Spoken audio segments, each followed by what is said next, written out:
বঙ্গোপসাগরে সৃষ্ট নিম্নচাপের প্রভাবে জোয়ারের পানির তোড়ে ধসে যায় কক্সবাজার উপকূলের ২ কিলোমিটারের বেশি বেড়িবাঁধ। প্লাবিত হয় অন্তত ২৫টি গ্রাম। সবচেয়ে বেশি ক্ষতি হয় মহেশখালীর মাতারবাড়ি ও ধলঘাটা, কুতুবদিয়া এবং সেন্ট মার্টিনে। ক্ষতিগ্রস্ত হয় ২০০ ঘরবাড়ি, ভেসে যায় চিংড়ির ঘের ও লবণের মাঠ। জেলার ঈদগাঁও উপজেলার ৪০টি পরিবার এখনও পানিবন্দী। এছাড়াও টেকনাফ মেরিন ড্রাইভ সড়কের কিছু অংশ ভেঙে সাগরে বিলীন হয়েছে। ক্ষয়ক্ষতি নিরূপণে কাজ করছে জেলা প্রশাসন।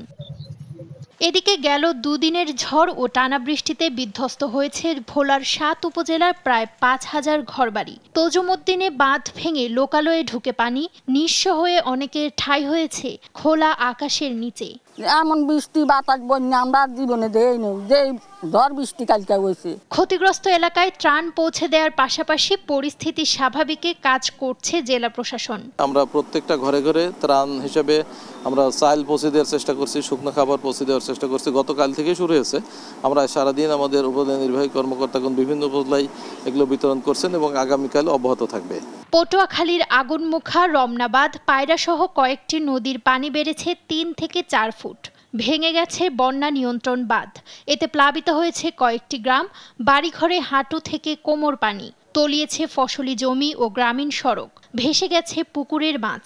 বিদ্যুৎহীন দিন কাটাচ্ছেন লাখো মানুষ।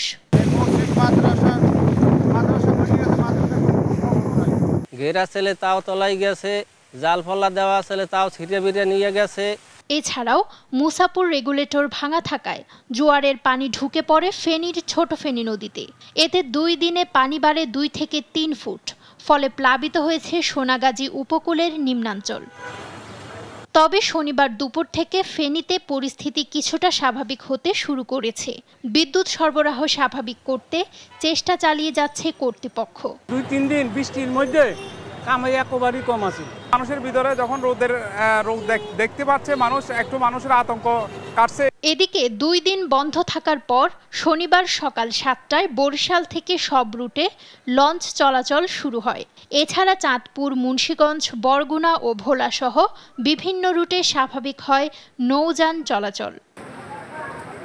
নুসরাত শোভা, নিউজ ডেস্ক, দেশ টিভি।